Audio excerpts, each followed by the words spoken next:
Hello students, welcome to this 7th lecture of the mechanical properties of the fluid. So students, in the last lecture we have discussed about the Pascal's law, its a statement, and after that we have seen its applications. Two applications were there. The first one was the hydraulic lift and the second one was the braking system, which was the hydraulic brakes. So first of all we will revise in very short time, so you have to get it very easily. That's why we are just revising two applications of the Pascal's law. So students, this is the first application that we have learned in the previous video. The application was of the Pascal's law.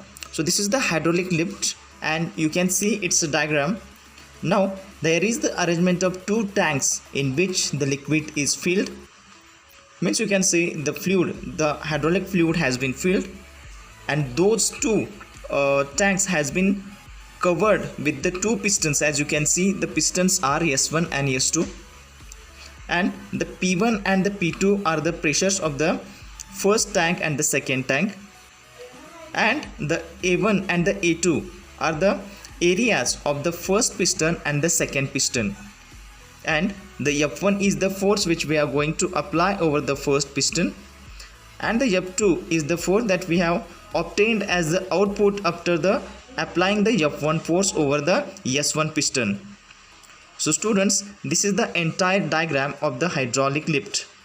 Now as far as its a working is concerned, as you will apply the small amount of force over the piston S1, then what will happen, the S1 piston will move downward direction, then the liquid inside the tank, in that small tank, will be get pressurized and will start to flow from that small tube which has been connected between that two tanks. And again, this, because of all the boundaries had been insulated, the pressure will be entered into the greater tank, and this tank will be apply the force over the piston in upward direction. Thus we can obtain the output of this F1 force as the F2. So thus the small amount of force F1 we have applied in the small piston, and thus the large amount of heavy force, means large amount of force we can obtain in the form of force F2. So the P1 is the pressure which we have created with the help of the force F1, and the P2 is the pressure that we have obtained by application of force F1 and in the form of F2. Now students, in this case we can say that the pressure P1 is equal to P2, means we have applied the pressure P1. Suppose there is a pressure of 150 Pascal or the 1 Newton meter square, then the same pressure will be exactly of the tank 2, means the larger tank. So the pressures are same but varies only in the area. So when we apply the force over the small area of the piston, then it will convert it into the large amount of pressure, and it will tends to move that bigger piston, means the piston S2, toward the upward direction. And this is how we are just obtaining the force by applying the very small amount of force, and we are just getting the large amount of force as the output, which is in the form of F2. So students, as far as it's a mathematical expression is concerned, we will see now. So students, as you can see, the pressure with the help of force which is transmitted in the undiminished to the bigger piston S2, a force F2 will be P into A2, means the output force F2 will be the product of amount of pressure and the area of that tank, you can see, or the area of that piston. Now this will be given as the F2 is equal to F1 into bracket A2 upon A1. A2 is nothing but the area of the bigger piston, and A1 is nothing but the area of the smaller piston. So thus F2 is much larger than the F1. So F2 is the force which we have obtained as the output force, and the F1 is the force that we have applied over the small area piston. Now, and can be lifted up or moved down by applying a small amount of force on S1. Now this is the principle of hydraulic lift that we have studied now. So student, this is the first application we have learned of the Pascal's law, which was the hydraulic lift. Now we will see the second application that we have already learned. Now students, the second application of the Pascal's law we have studied is the hydraulic brake system. And the schematic diagram for the hydraulic brake system you can see on your screen. First of all, we will discuss that what types of part it consists of. The parts of this brake system, hydraulic brake system, you can see the brake pedal F1 is there, you can see, which is indicated in the green color, then which is connected by the mechanical linkage to the master cylinder, and the two hydraulic tubes are coming out from the master cylinder and which are further moved in the divided into four direction, and further which has connected to the four slave cylinders with the help of hydraulic tubes. Now you can see the brake pedal, master cylinder, four slave cylinder, and the hydraulic tubes, and the cushions also. Cushions which are usually connected to the tires, for which we can utilize for the stopping or to slowing down that vehicle. Now students, we will understand its a working. So as you can see, when you apply the pressure over the brake pedal in forward direction, then what will happen? The fluid inside that hydraulic tube from the master cylinder will move further, means it will get pressurized from that master cylinder, and thus this pressurized fluid will be moved in the four direction in which the four slave cylinders are. Now this pressurized fluid, which has been pressurized with the help of application of force F1 over the brake pedal in the forward direction, and further with the help of the master cylinder, the hydraulic fluid has been moved with the high pressure. Now this pressure will be transferred to the every slave cylinder, and which will be gives rise to the pressure which will be applied over that cushion which has been connected to the wheels of your vehicle. Now what will happen? These wheels and that cushion will come in contact, and thus that motion of that wheels will decreased, and thus it will stop, or you can just slow it down. If you apply the very high pressure, then there is the possibility that your vehicle will be stopped, and if you apply the moderate level pressure, then your vehicle will be slow down. So accordingly, amount of force that you are applying over the brake pedal and the pressure which will released by the master cylinder over that hydraulic fluid, the amount of pressure that will be the action the fluid and the cushion will take over the wheels, and thus either the vehicle will slow down or it will just stop. So this is the construction and the working of the hydraulic brake system. Now students, we will see the exact manner in which it will carried out. Now students, we will see the working principle of the Mercury Barometer. So first of all, we will understand what does it mean and what is the concept of this Mercury Barometer. So as far as this Mercury Barometer is concerned, it is an instrument that is used to measure the atmospheric pressure, is called as a barometer. Now one of the as far as its history is concerned, one of the first barometer was invented by the Italian scientist Torricelli.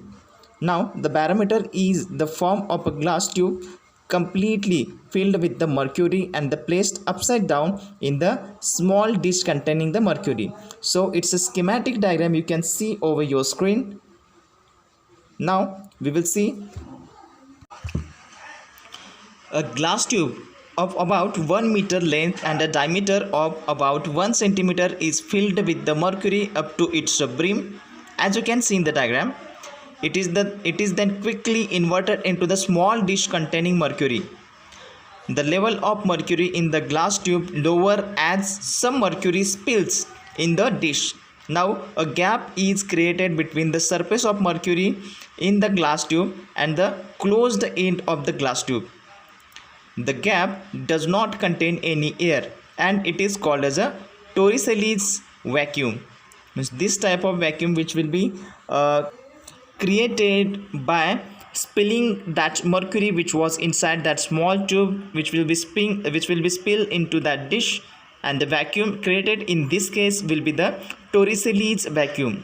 Now it does contain some mercury vapors also. Thus, the pressure at the upper end of the mercury column inside the tube is 0. Means the pressure will be 0 at the upper end of the mercury column because of that spilling of mercury inside that dish. Now that is the pressure at such a point A will be PA will be 0. The pressure will be 0. Now let us consider a point C on the mercury surface. You can see the point C which is given in the dish. Now we will consider the point C on the mercury surface in a dish and another point B which is exactly inside that tube. Now the same horizontal level that the point of C. Now the point B and the C at the same horizontal level, but they are point C is inside the dish and while the point B is inside that tube. Now the pressure at C is equal to the atmospheric pressure P0. Means students, what will be the reason behind this? As you can see, the point C is lying over the surface of that dish, surface of that mercury which is lying inside the dish. Now the point C is over that surface, so we can say that the pressure at C will be equal to the atmospheric pressure P0 because it is open to the atmosphere. Means this is the we can understand in this way. Now as point B and C are at the some horizontal level, the pressure at B is also equal to the atmospheric pressure P0. Means just because of the level of their lying, means B and C are lying at the horizontal level, so we can say the pressure over the point B will be exactly equal to the atmosphere pressure. So we can say that is PB is equal to P0. So the pressure at point will be equal to the atmospheric pressure which is P0. Now suppose the point B is at depth H, then point A and rho is the density of the mercury, then the pressure will be PB is equal to, means the pressure at point will be equal to the summation of pressure at point A plus product of H into rho into G. Means H is the depth at which point B is situated, rho is the density of that mercury, and the G is the gravity. So this will be the equation. Thus the PA, the pressure at point A, will be equal to 0 as there is a vacuum above point A. Means as you can say, above point A at which the mercury level has been reached, there is the vacuum present, means the Torricelli's vacuum, and the PB will be equal to PA, means the pressure at point B will be equal to the P0, means the atmospheric pressure. Therefore the P0 is equal to rho into H into G. Now we can say the P0, the atmospheric pressure, will be equal to the product of the point at the depth H lying into the density of that mercury and into the gravity. So this will be the product will be equal to the atmospheric pressure, where H is the length of mercury column. Now the next part of the chapter we will see as the open tube manometer. The diagram you can see on your screen.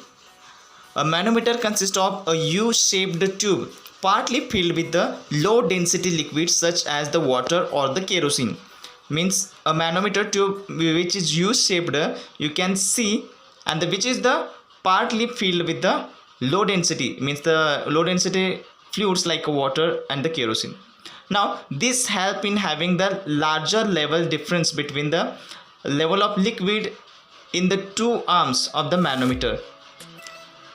Now the figure you can see which shows an open tube manometer. One arm of the manometer is open to the atmosphere and other one is connected to the container. Now which the pressure P is to be measured, means where the pressure P we have to measure. Now the pressure at point A is the atmospheric pressure P0 because this arm is open, so it will nothing but it will obviously it will be the atmospheric pressure. Now to find out the pressure at point C, which is exposed to the pressure of gas in container, we consider the point B of an open arm, the manometer at the same level at point C. The pressure at the point B and the C is same, so the PC will be equal to PB. and the pressure at point B will be the PB is equal to P0 plus rho Hg, means it will be the summation of atmospheric pressure plus that the product of rho into G into H. So students,